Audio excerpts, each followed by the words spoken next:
Quando eu tinha 7 anos, minha irmã tinha apenas 5 anos. Nós brincávamos na parte de cima de uma beliche. Eu era 2 anos mais velho do que ela.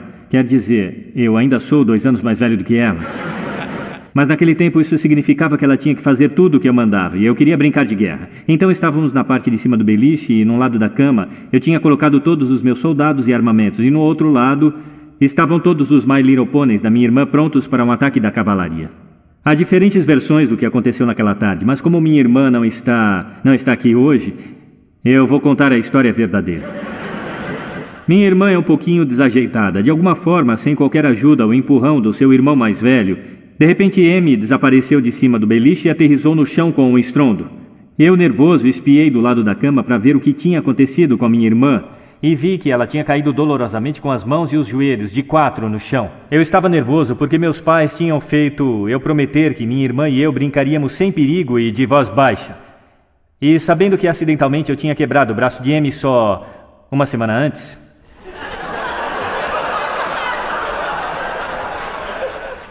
a empurrando heroicamente fora do alvo de um tiro iminente e imaginário pelo qual ainda não me agradeceram, eu estava tentando fazer tudo o que era possível.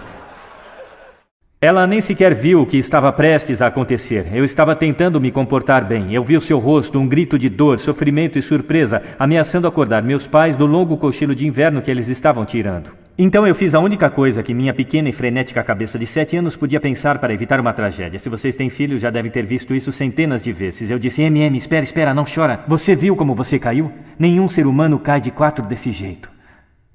Amy, eu acho que você é um unicórnio. Isso era um truque, porque não havia nada neste mundo que minha irmã queria mais do que não ser a Amy, a irmãzinha machucada de 5 anos, mas Amy, o unicórnio especial. Claro que na sua cabeça isso era uma opção que parecia impossível, e dava para ver como minha pobre e manipulada irmã encarava o conflito. Enquanto sua cabecinha tentava prestar atenção ao sofrimento e à dor que sentia e a surpresa que acabava de experimentar, ou contemplar sua recém-descoberta identidade de unicórnio.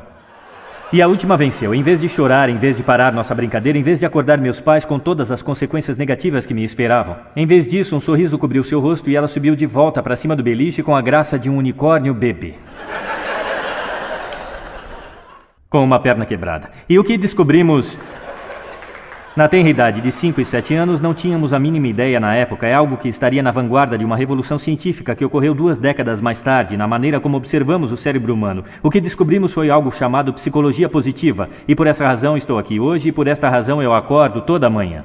Quando comecei a falar sobre essa pesquisa fora do mundo acadêmico, das empresas e escolas, a primeira coisa que me disseram para eu não fazer era começar uma palestra com um diagrama. A primeira coisa que eu quero é começar minha palestra com um diagrama. Esse diagrama é chato, mas por causa dele eu fico excitado e acordo todo dia de manhã. Esse diagrama não significa nada, são dados falsos. O que descobrimos foi que...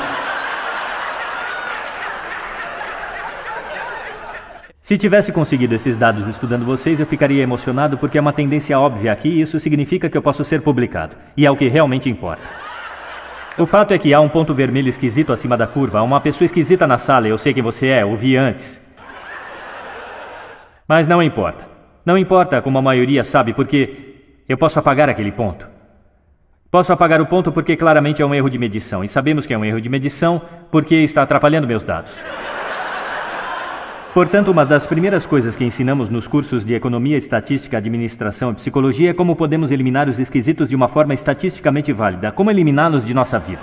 O que é fantástico, se estou tentando saber quantos analgésicos uma pessoa comum deveria tomar. 2. Mas se estou interessado no seu potencial, ou na sua felicidade, na produtividade, ou na energia, ou na criatividade, o que estamos fazendo é criar um culto científico dos medianos. Se faço uma pergunta tipo, quão rápido pode uma criança aprender a ler na sala de aula? Os cientistas mudam a pergunta para quão rápido a criança mediana aprende a ler na sala de aula. E aí nós ajustamos as classes de acordo com a média. Agora, se vocês descem abaixo da média nesta curva, aí então os psicólogos ficam animados. Porque isso significa que você ou está deprimido ou tem um problema, ou talvez ambos.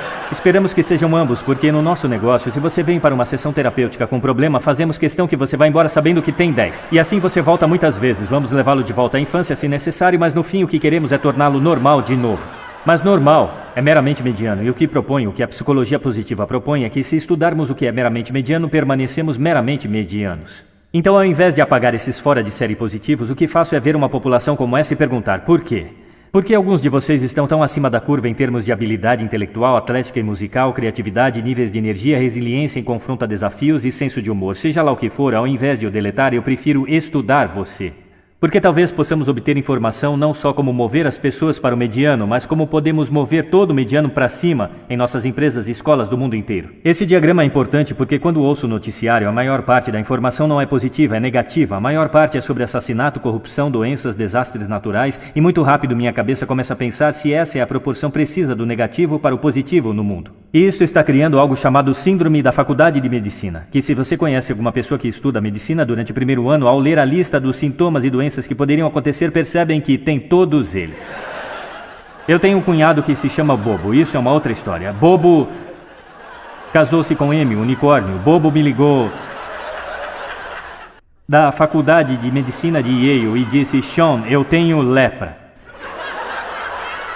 Que até em Yale é bastante raro. Mas não sabia como consolar o pobre do Bobo, porque ele tinha acabado de se recuperar de uma semana inteira com menopausa.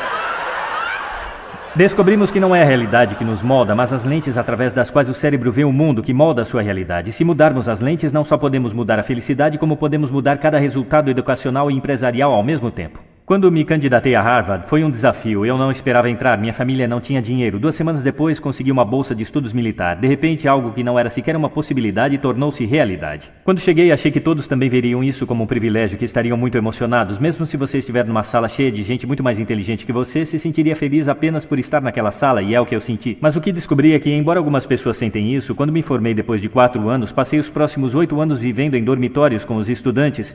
Harvard me pediu e eu não era esse cara. Eu só era um funcionário de Harvard para aconselhar os estudantes durante os difíceis 4 anos. E o que encontrei em minhas pesquisas foi que esses estudantes, por mais felizes pelo sucesso de entrar na faculdade, 2 semanas depois não focavam no privilégio de estarem lá, nem na filosofia ou na física. Eles focavam na competição, no trabalho acadêmico, nos problemas, focavam nas pressões, nas reclamações. Quando fui à universidade pela primeira vez, entrei no salão de jantar dos calouros, que era onde meus amigos de Waco, Texas, onde eu cresci, sei que alguns de vocês já ouviram falar do lugar. Quando vinham me visitar, olhavam ao redor e diziam: esse salão parece de Hogwarts, do filme Harry Potter, e parece mesmo, é Harvard. E quando vem isso, dizem: Sean, por que você perde tempo estudando felicidade em Harvard? Sério, o que pode ter um estudante de Harvard para sentir-se infeliz? Implícito nessa pergunta está a chave para a ciência da felicidade, porque o que esta pergunta presume é que o nosso mundo externo pode predizer nossos níveis de felicidade, quando na realidade, se sei tudo sobre seu mundo externo, só posso predizer 10% de sua felicidade a longo prazo. 90% da sua felicidade a longo prazo não é prevista pelo mundo externo, mas pela maneira que seu cérebro processa o mundo. E se mudamos isto, se mudamos nossa fórmula de felicidade e sucesso, o que podemos fazer é mudar a forma que podemos então afetar a realidade. Descobrimos que somente 25% do sucesso profissional são previstos por QI, 75% são previstos pelos seus níveis de otimismo, seu suporte social e sua capacidade de ver o estresse como um desafio em vez de uma ameaça.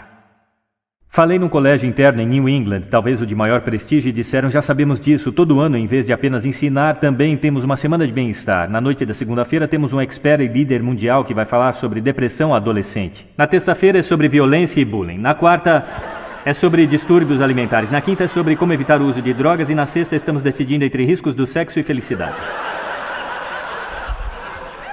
Eu disse isso e a noite de sexta para a maioria.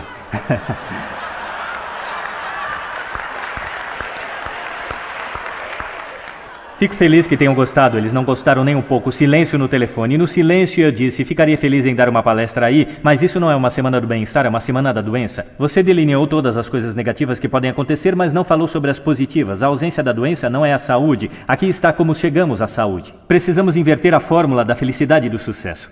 Nos últimos 3 anos viajei a 45 países, trabalhando em escolas e empresas no meio de um declínio econômico. E o que vi é que a maioria das empresas e escolas seguem uma fórmula do sucesso que é: se eu trabalhar mais duro, serei mais bem-sucedido. E se eu for mais bem-sucedido, então serei feliz.